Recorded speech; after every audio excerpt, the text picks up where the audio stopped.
Welcome back. Welcome back, everybody, to the after show convo. We're going to pick up where we left off with Peter Lucas and the band Annihilate.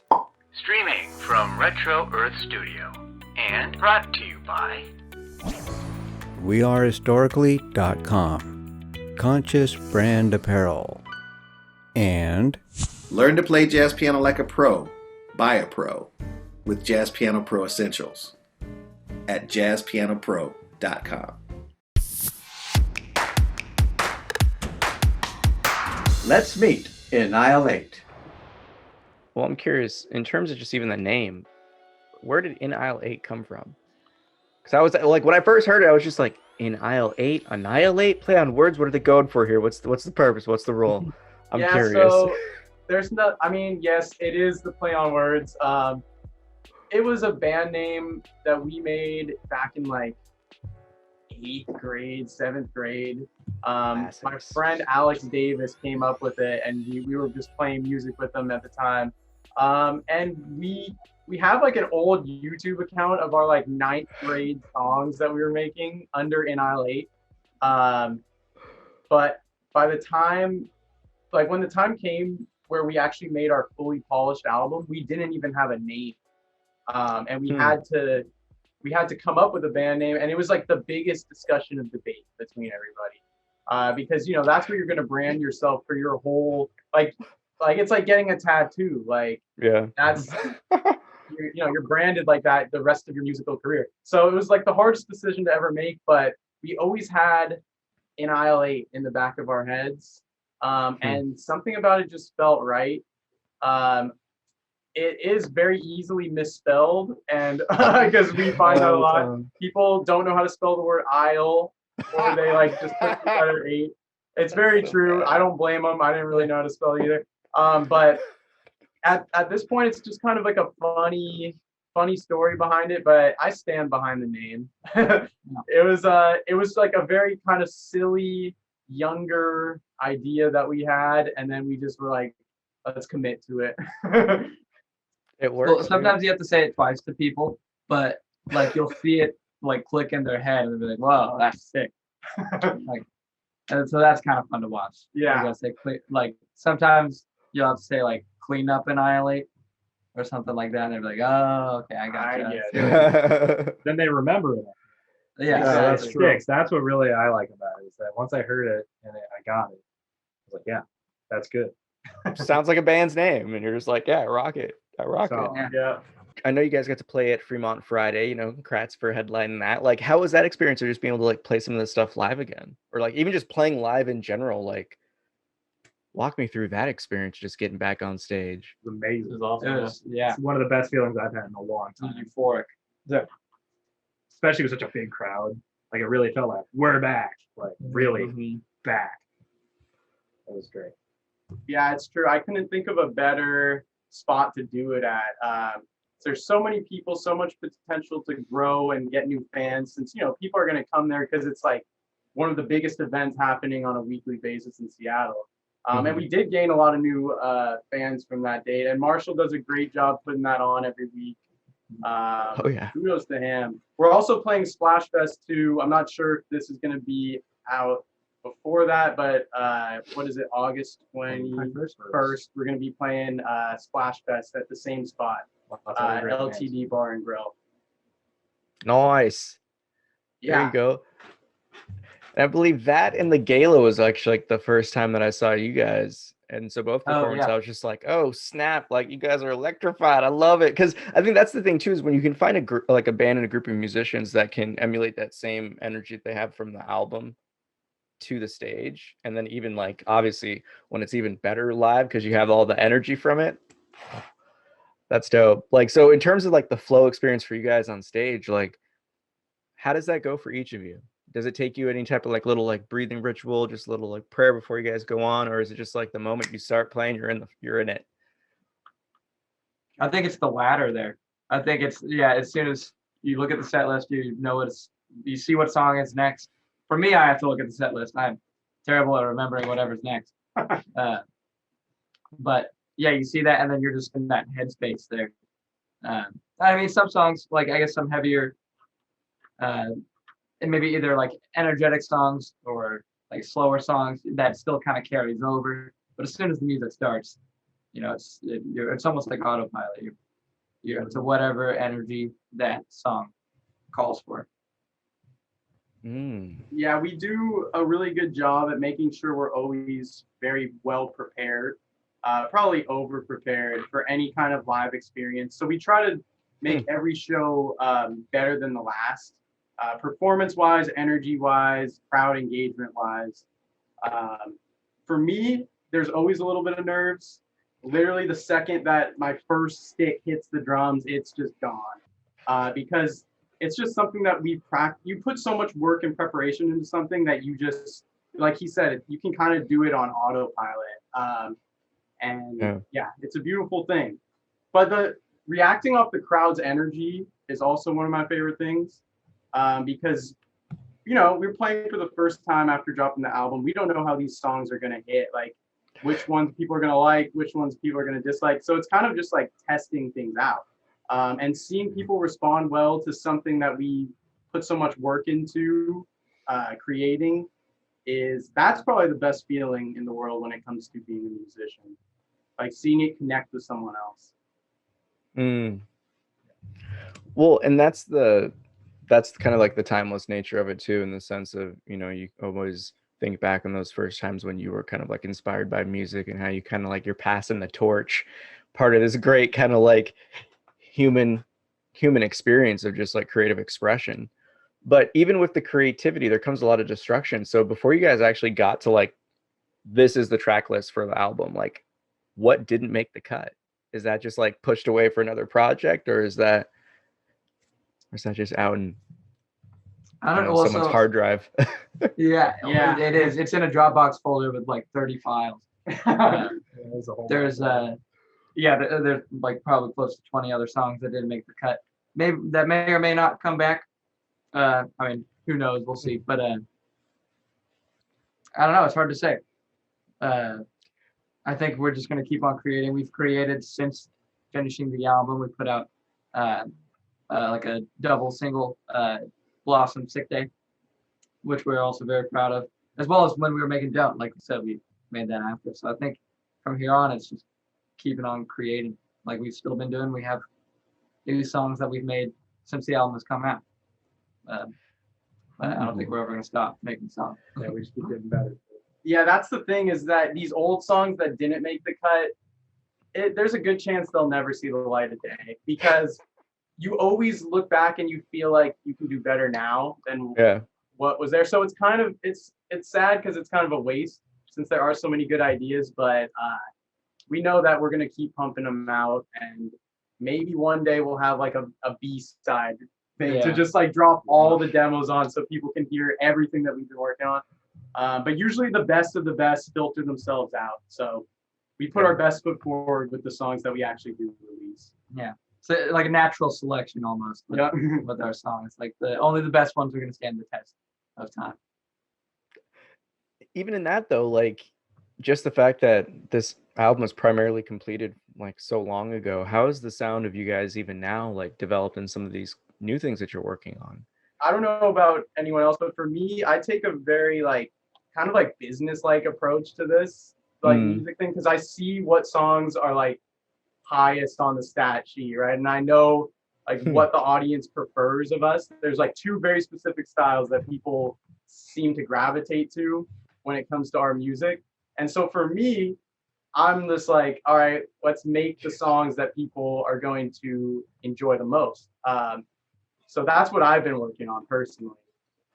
But it's also hard to draw that line, because you want to just be able to freely make whatever you want, and you don't want to put yourself into a box, especially with a band like us. But at the same time, if you want to, see success and growth, you've got to make what the people want.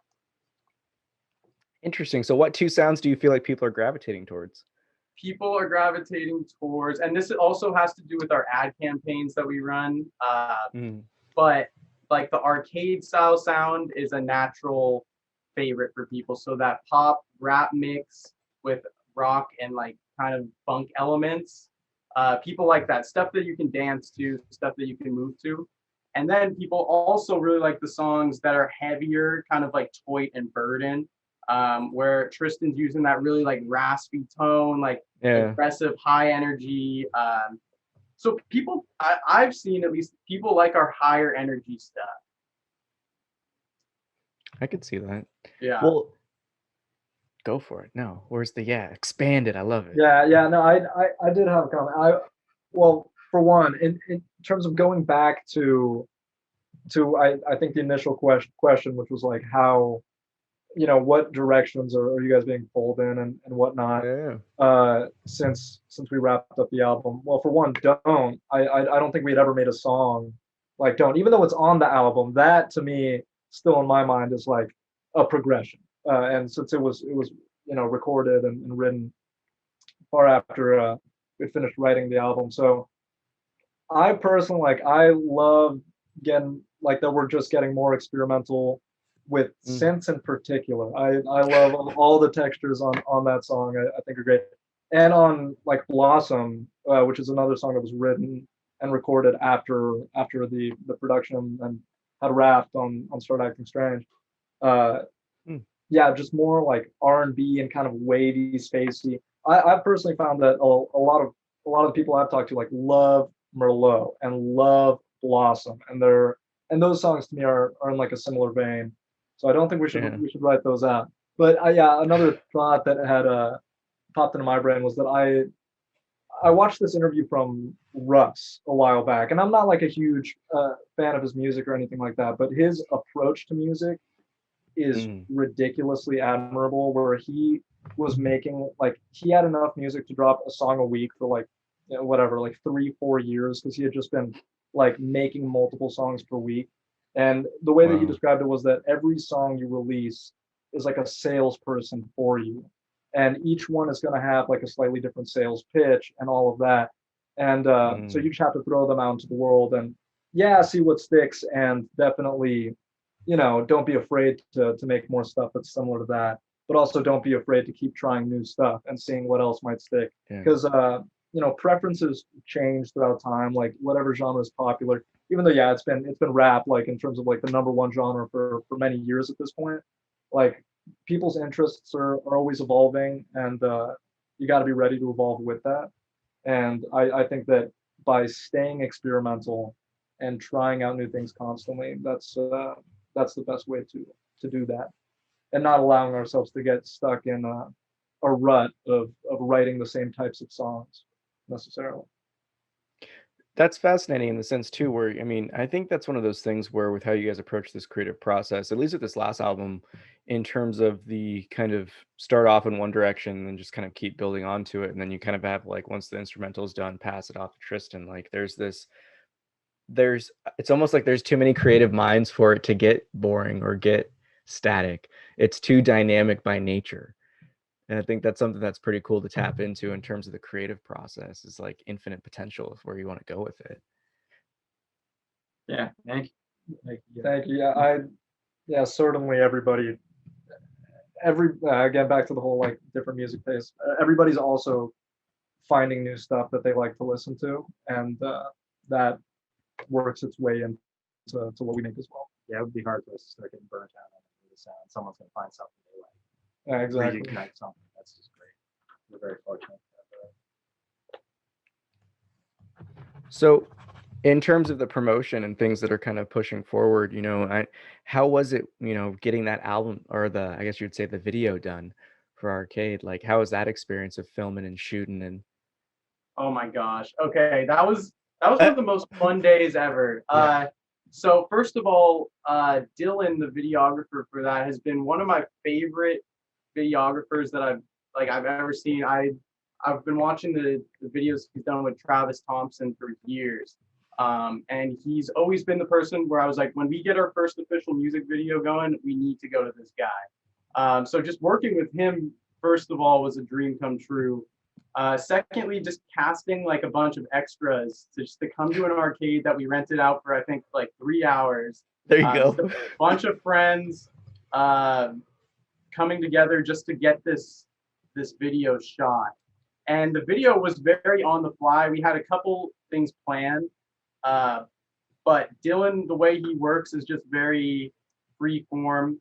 He's like, okay, I see this and this. Here, let's do a shot like this. And like, we definitely could not have done it without him because he absolutely killed it. But that day was so much fun, and it was so needed because I believe videos are super important in the music space. You need a visual, especially with your most popular song, and we finally made that work. Shout out to Another Castle Arcade in Edmonds. It was the perfect spot to do our first video. And he was so easy to work with too. Yeah, it was fun. It was working, but it was fun. It was so much fun. There's not much else I could ask for. Yeah, I would have kept going for more hours if needed. Yeah. So who was inspired most by, you know, the kind of feedback that you guys have been getting to kind of like, okay, yeah, let me really put some sauce and spice this up? Like, was anyone really, you know, really touched by just some of the feedback that you guys have gotten so far that kind of like it's changed the motivation level or changed the drive to like, I don't know. I'm curious. How has this album impacted you guys on that deeper level of like where you're going to take the band? It's a very good question. For me, I just like having it released because it's like in the past, if that makes sense. So like when we're sitting on it, it's harder to like want to make more stuff when we had the project just like being sat on. Like we made the EP, but it's like we got to get this so we can top it. You know, like it has to be, in order to top what you did, it has to be out. Otherwise, it's like, yeah, I'd top something that you never heard before. So that's pretty cool. So for me, it's just like now we get a chance to start over again, make something great. It's cool to have a lot of the songs that we've been playing live that had also been recorded, and a lot of, at least my friends have been asking, you know, what do I get to hear Start Acting Strange? I know a lot of friends, what do I get to hear Voyeur? A lot of close friends really wanted to hear that one. So I think to actually have this out, to be like, here you go, and hear all this really positive feedback was really nice relieving feel. Like just like, here it all is. It's finally here. You can actually listen to it now. That was just the best feeling in the world. To actually just be able to send it out to everyone. Because Voyeur, I think we played at our second show ever. We did. In 2017, and now finally in 2021. Here it is. It hits the internet. Yeah, that one's weird because I wrote it, I think, like right after I turned 17, and then I like shortly after recorded a demo with Evan and Jason of it. But yeah, I don't know. That's easily the oldest song on this album. It was also kind of interesting because the Furs also has a version of this song that sounds very different on our Melting EP, and that one came out first, even though this is the Annihilate version is like the true to original form of the song. Yeah, the OG form. Yeah, the OG form. So it's interesting. I'm really glad that one's finally out in that style, for sure. Yeah, I like that. I like that kind of like that bluesy, jazzy rock vibe it had, and it just, yeah. No, I mean, that's what I'm saying, you guys. Like, there are so many different just like elements to each track that really do just pull together. And I think that's kind of like what I liked about like even just bringing it back to like the arcade video, that it's like that's the type of nostalgic video like that I could see like almost in my head, like with each track its own type of like movie. And that's the dope thing where it's just like, hey, I guess you got a cool videography project to work on. Yeah. Very true. Yeah, if we could make a video for each song, that'd be a dream. I've been seeing a lot of artists doing full movies with their albums. Yeah. Recently, and that's a goal of ours for sure going into the future. Because I think there's a lot to express visually along with the music. I can see that. I can definitely see that. And I mean, with our second video, I mean, Jason did all the camera work and all the editing on it. So like we really like do that in house. Yeah, that's really not that far off of it. True. Thing. Yeah. Before I was like, yeah, how are we gonna do this? But like after seeing that second video that Jason put all that work into, like really the only budget that there is. Our good friend Connor, the lights we're using now and his camera helped us with that. We shot for like 6 hours, just at our own practice space where we actually like practice and then record. Like it's where we made the songs, almost all the songs you hear on the album where those have all started. Oh wow. And yeah, I guess the idea for that video was just band practice. So just taking one idea and then to be able to do that all in house is it might help us do that. Well, I think you guys have the potential for it. I mean, I know personally, just like as a fan, I was like, yeah, like this is one of those works that I feel like needs that service of like the videography tandem project. I feel like that would just double the views, get more eyes and ears on it. Yeah. Like, Absolutely. Yeah. Agreed. I agree with that. well, like, I mean, that's the thing is like, I'm just thinking like Fly, like, come on, man. That's like one of those like 90s, early 2000 movie moments where it's like whole dream sequence pops in and everyone's got like the marble light spotlight on the piano, like this grand piano. Tristan's in a suit or some shit. Like, Yeah. Right? Yeah, no, we kind of did something like that at a much lower level that we never released because it wasn't like fully up to par. But that was our vision too. It's funny you said that because yeah, that's kind of what we were thinking too. Yeah. oh, and yeah, I mean, because again, like, I don't know, that just depends on like how people listen to music, I guess. Because for myself personally, like when there's a work or like a piece that I'm really excited about, where I'm just like, okay, like let's give this a listen. I'll just like post up. It's just like I don't want to sound like an audiophile because I'm really not that into it, but it's just like right in front of the sound system. Close the eyes, just listen to the piece play on the dope speakers, and just like vibe out to it and be like, all right, what comes up while I'm listening to this? And that's the reason really why I was like, I got to get these guys on the show. I got to talk to them about how they made this album because. Yeah, because again, like that's one of those ones where it's if you really appreciate music, I mean, you always want to give it their appreciation it deserves. And for me, that's always kind of treating it like almost like a meditative practice, where it's just like I'll just close the eyes and listen to it. And if it evokes emotion and like dope visuals, then Yeah. Yeah. I think we all kind of have that same kind of synesthetic feeling with music. That one that we listen to and that we make too. And I think now, especially now that we've been making music together for so long, we're all kind of locked in on the same page about a lot of that. Like I guess the general vibe, more artistic feel that we want visually for the song, whether it's artwork or whether it's any other visual media. yeah.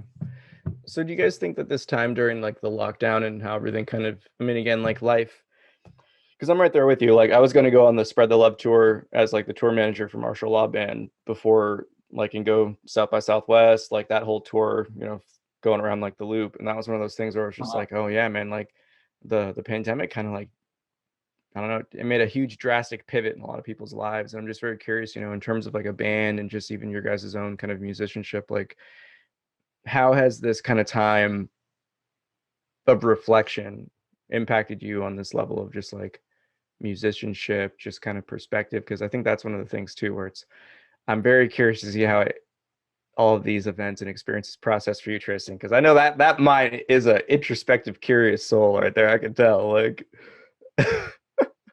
Yeah. I don't know. You would think. I would think that like having all that time. Well, I was pretty much working the whole time still. yeah. I didn't have like didn't have like a whole lot of downtime, but there's not as much inspiration there. Like it was harder to get inspiration when there's not a lot going on. And like the shows are something that just like gives you life and just like really for me performance is probably my favorite thing. So that really motivates me to make more stuff to perform. So to not have that and to not really have as much band practice or like seeing everybody, it was having that alone time just wasn't as productive as you might think it would be. Interesting. Yeah. Perspective changing though, nonetheless, in terms of just that type of introspection. I don't know. I just think looking at like the sense where you're just saying, even then, like it kind of puts the spotlight on like what really does bring like the extra depth to the human experience.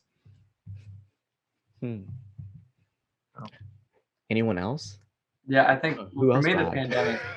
Yeah, over the pandemic, I was still working too, but I didn't have to go anywhere. So like all my commute which it takes up a lot of my time, was all gone. So I had all that extra time, and I used that to learn how to use Adobe Premiere and start editing videos. I've only been doing that for like a year now. Now I'm at a point to where, you know, I can direct and edit an entire music video for us. And I think that's my biggest takeaway from not going outside for a year.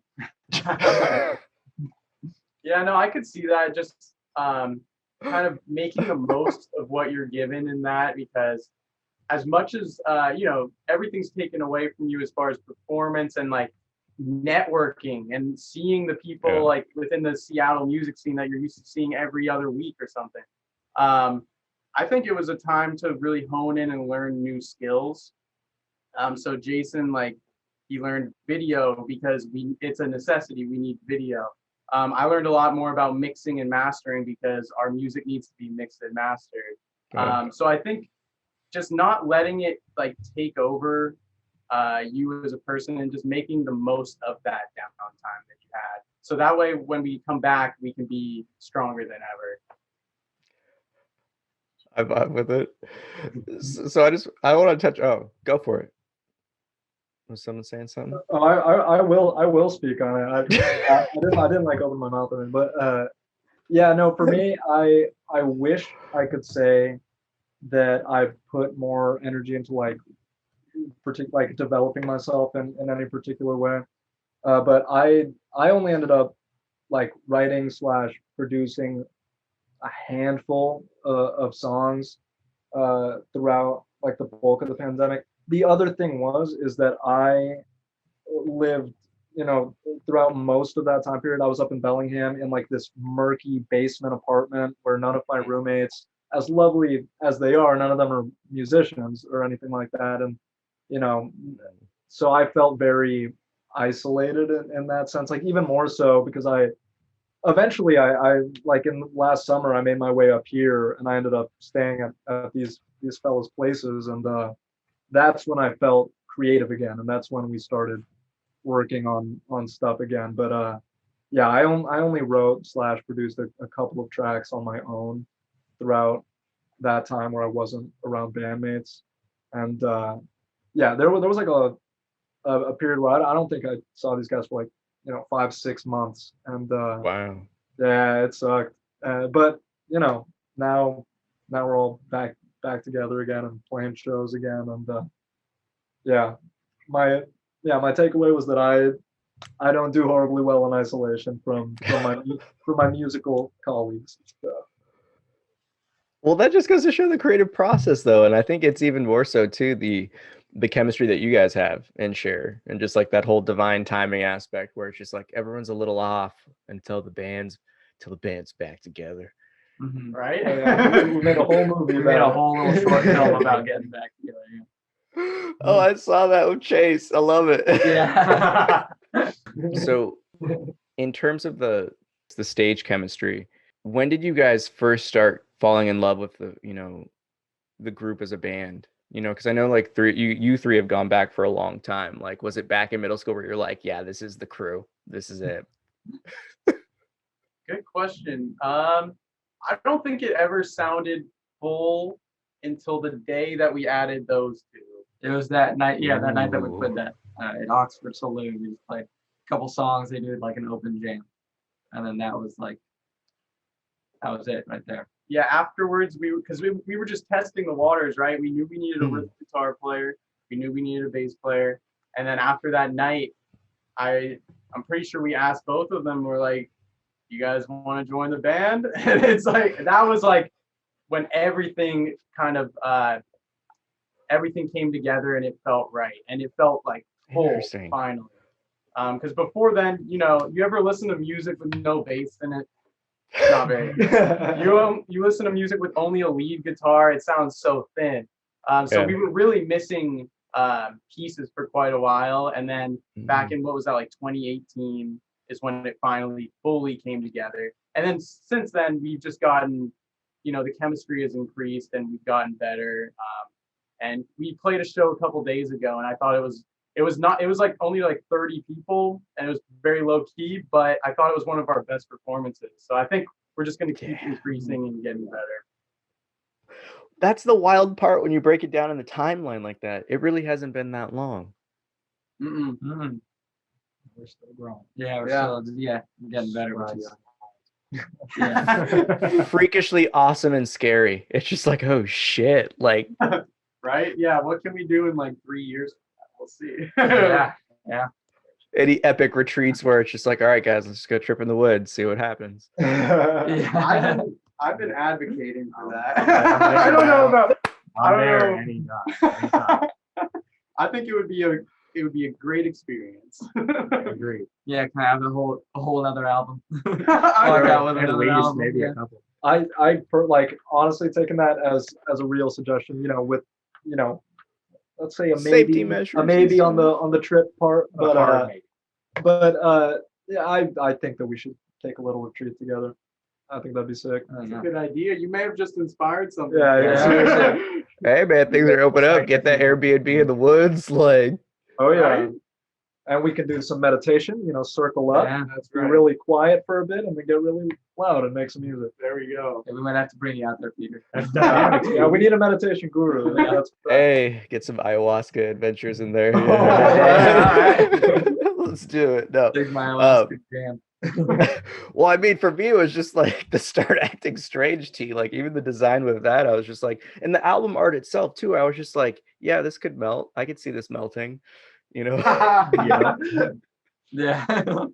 That's very true. Yeah, we got to get even stranger on this. This album, we started acting strange. Yeah. What's the next one going to be? Strange. Yeah, continue. Start taking ayahuasca.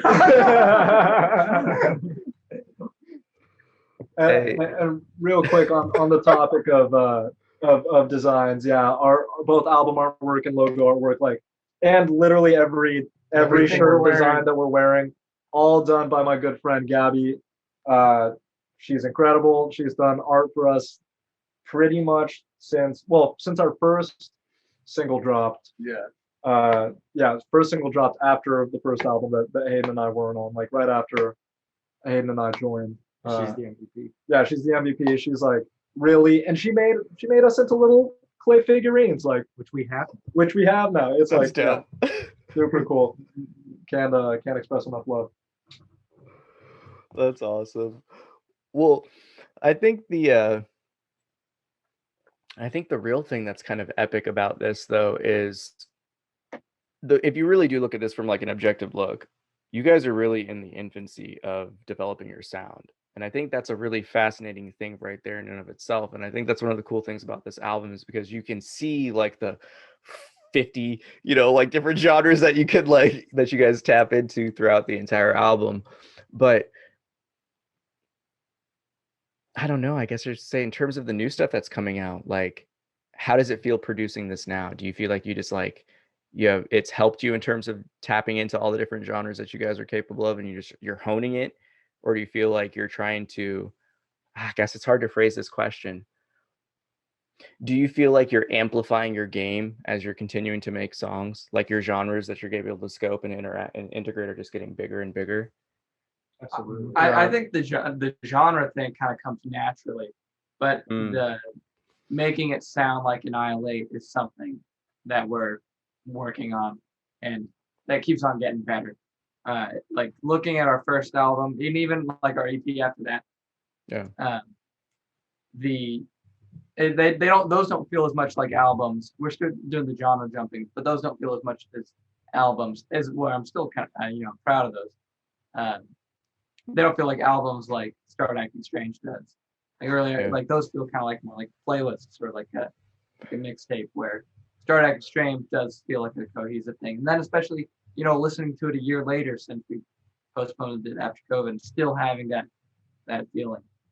But yeah, I think our sound is going to continue to shape, but I don't know if the whole genre jumping thing is going to go away so much.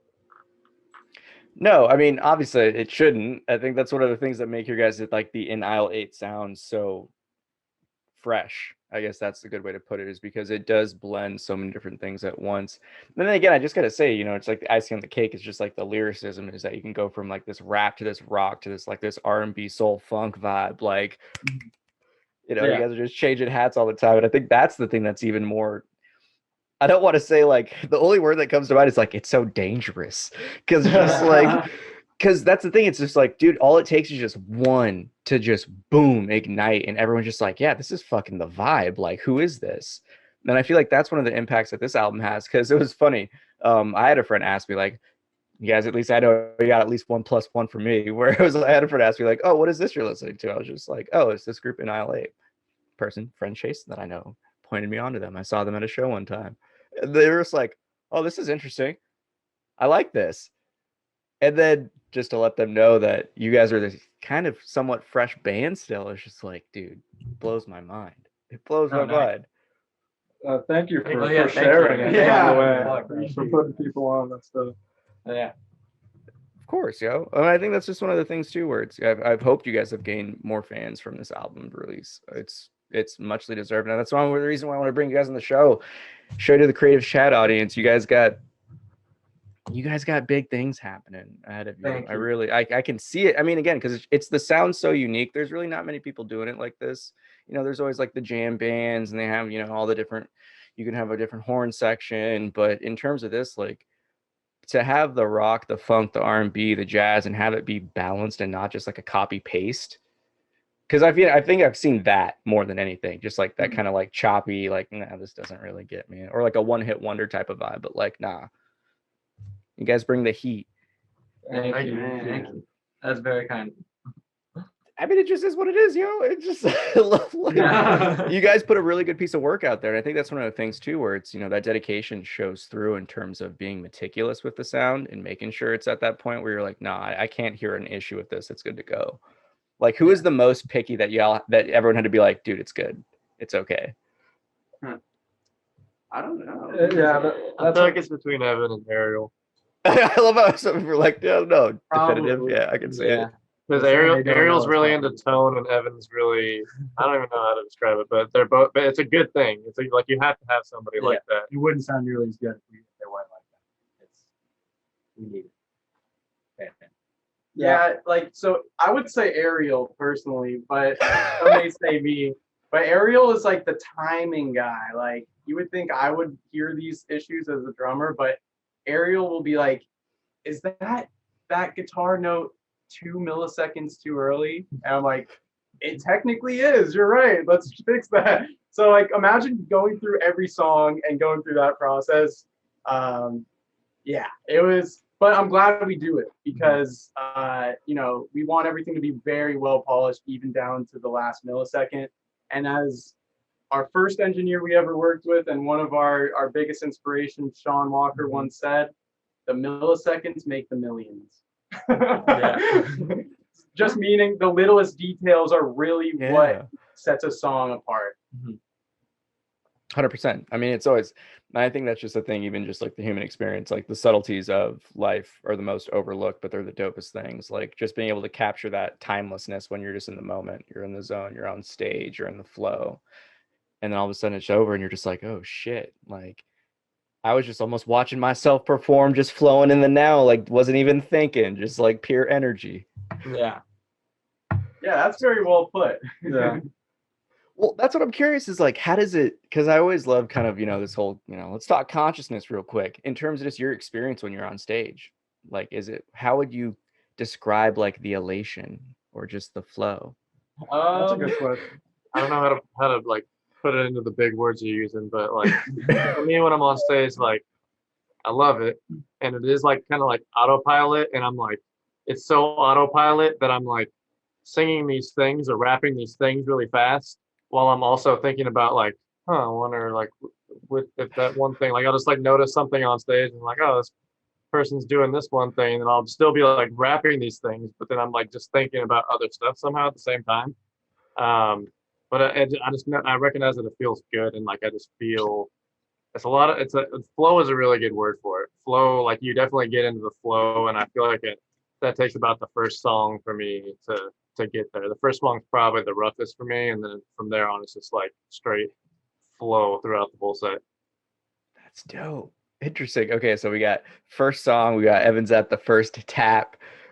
Yeah, there's something to it where you just like you release all that energy, and you know, because nerves really play a part. But I think just seeing the reaction, which we're blessed. We always end up getting like good reactions, and we have great crowds and family, friends, fans coming out to see us, and seeing that support just kind of relieves the nerves. And after that first song, like Tristan said, it's kind of autopilot, and there's definitely a flow to it. And you'll play a 45-minute set. It feels like 5 to 10 minutes, and all of a sudden you're on your last song. You're like, wow, this really flew by. And you always wish that you could, have more of that. But the feeling of elation is real when you're on that stage. Yeah, it's real, and it's also fleeting, unfortunately. I tend to deal with like, normally if like we're all hanging out or doing something together or something fun in general after a show, it kind of keeps the energy going. But it's there are occasions where you just end up back in the quiet of your room, at least for me, and I'm just like, damn, like that was great. And then I wake up the next morning, I'm like, fuck, I wish it could just happen again more. And yeah, there's a little bit of that post-show depression. But in regards to actually performing, same deal for me. I used to get, more so than now, like the most horrific pre-show anxiety, where I would just like be horribly nauseous and just like generally feel like garbage. And luckily it's gotten a lot better over like the countless shows. It's easier now because I think there's so much trust in each other within the band that like, whatever nerves you might have about your own performance, there's a lot of confidence that everybody's going to be on, and everybody's going to be there doing what they're supposed to be doing. So you can let a thing here and there like slip through the cracks in terms of mistakes. That everybody makes at least one mistake every single show, easily. Like, but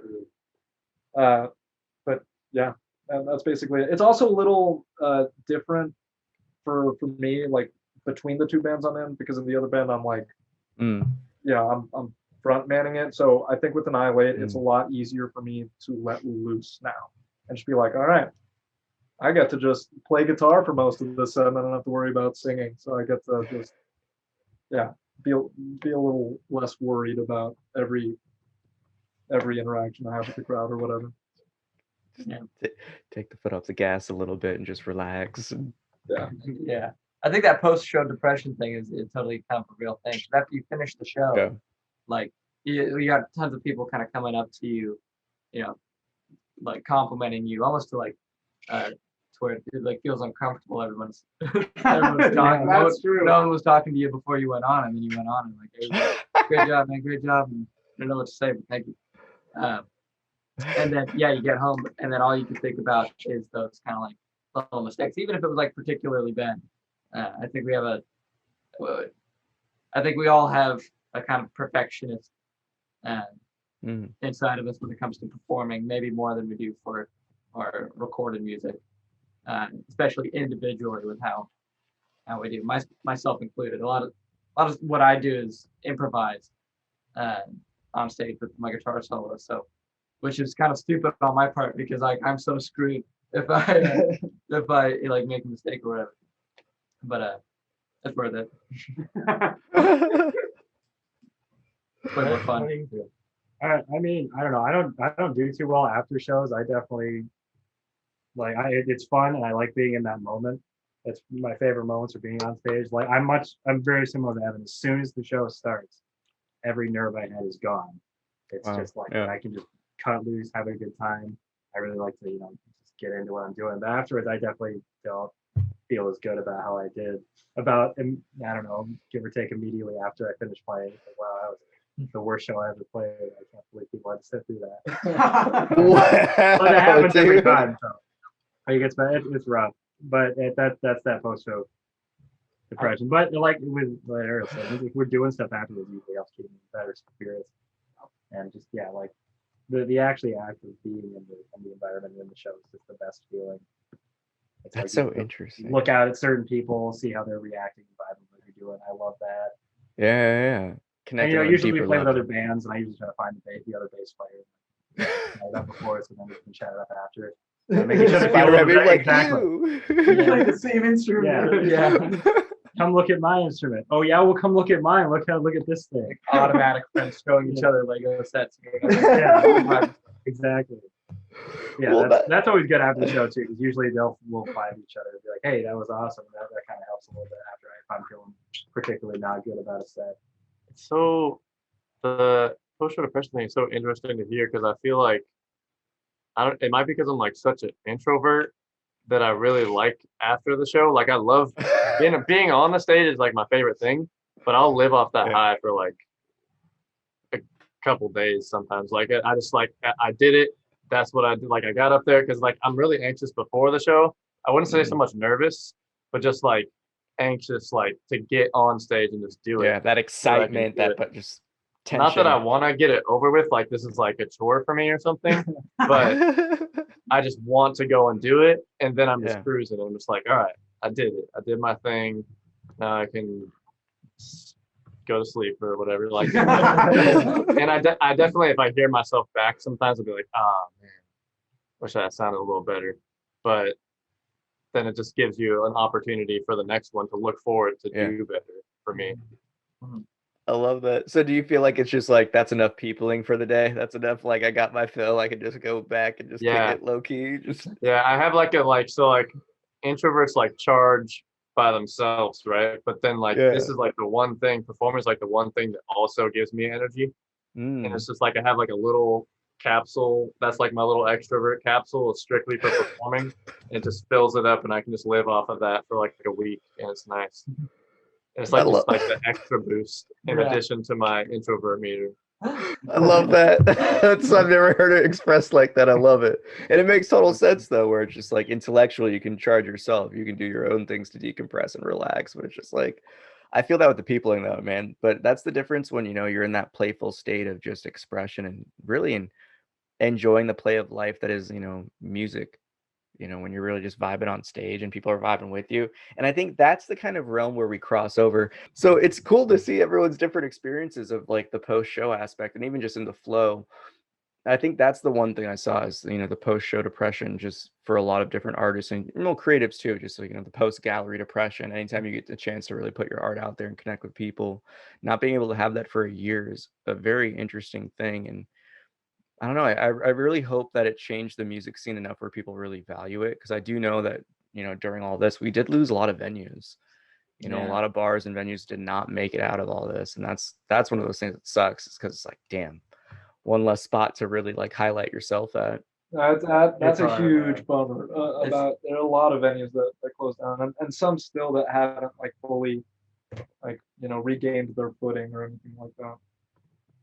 But yeah, I think the reason why crowds are so much more inviting and welcoming now is because like when the pandemic hit, like so many things that we take for granted every day, like we're just gone for a whole year. Seeing people that maybe you didn't even see on a regular basis, like you don't realize how much you miss those people and being in certain areas. And I think that's really changed for the better, and I think that's going to stick around for quite some time, especially like at least for our generation. Like we know that was just a year, so could you imagine? Holy crap, if that was like a decade or something where we couldn't do anything like that. So I think now we know how important live music is, and I think audiences do too. It definitely feels a lot better coming out on the other side of this COVID business. Yeah, and I think it's almost a gracious gift for humanity just to kind of, hold off on the album and then releasing it once things start opening back up so people can really start experiencing it. And I think that's a cool thing, a little gift to people once they get out. And it really is, again, because like music does bring so many different people together. It changes moods. And I know this is, again, I've said it so many times already, but the fact that you guys created an album that is timeless already, just listening to it the first few times, like if you guys are on that and it's still just this first part, then I'm excited just to see what happens in the future for you guys. I'm very curious. We are too. We're not stopping. We're not slowing down. Yeah. So with that, I just want to say, thank you, Annihilate, for coming on Creative Chat. Is there any last words for the listeners? Start acting strange, baby. Right? That's it. Out now. Listen. Stream it now. Listen to it and do it. No, like do it. Start acting strange. Get weird.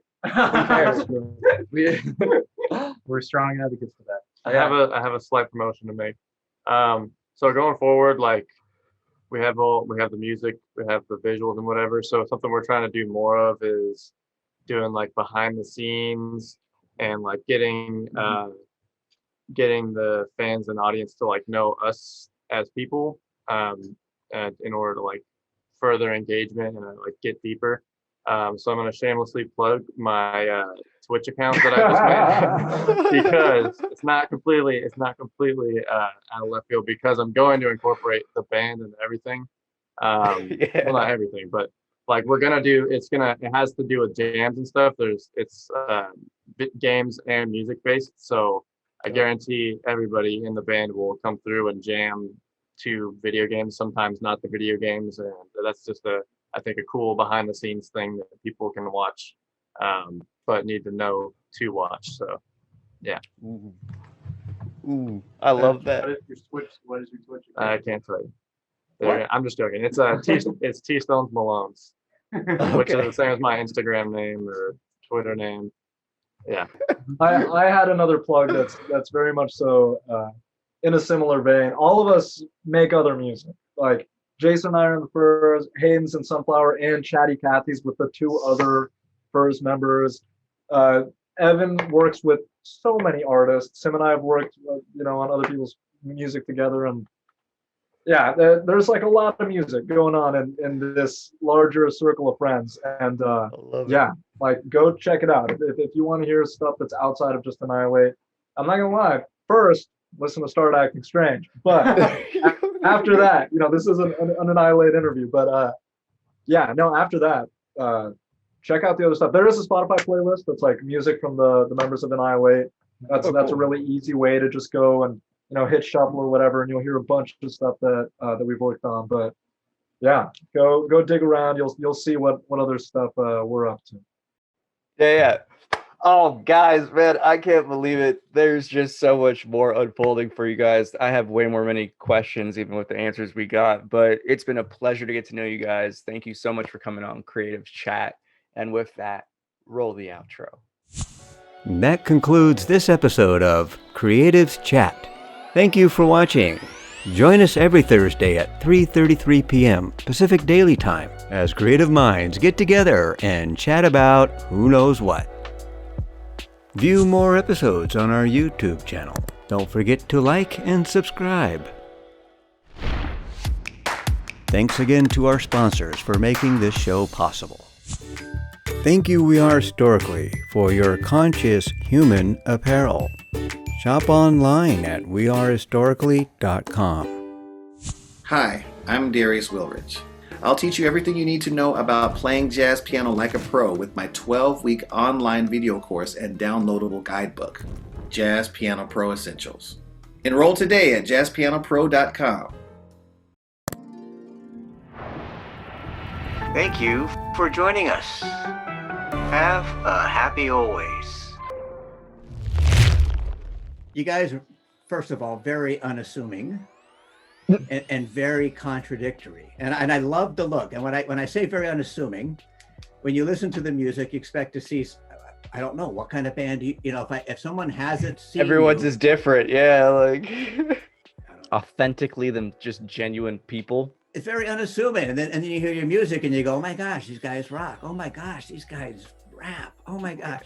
But it's not like, okay, this is what I guess I'm trying to say. It's not like I'm looking at a Village People. Oh, I'm dressed as a rapper. I'm dressed as a rocker. I'm dressed as a jazz. I am a new wave. I'm funk, Yeah. It's like the Spice Girls or something, So I'm kind of glad you guys don't do that and that you guys just show up. But the thing also that I wanted to mention is that I don't know why genre jumping hasn't caught on. I've always been a fan of genre jumping. As a producer, the first thing you're looking at a music is, does it have mass appeal? Will my audience like it? I get it. I got to love it too. But if it could be so great that no one listens to it. There's a lot of masterpieces out there. You guys have made a lot of music, like you said, will never see the light of day, right? And so the ones that do, you also know I'm going to be performing this for the rest of my life. So I have to love it, you know, but you release these babies out there, and that's the one thing, is that the bands that I've noticed that have lasted the longest don't keep the same sound. They have to diversify. People expect a band to play, like the Rolling Stones will always play rock, but not every 2 albums are the same. You know, and when they start to sound similar is when they start to just become like the Outfield, a forgotten band.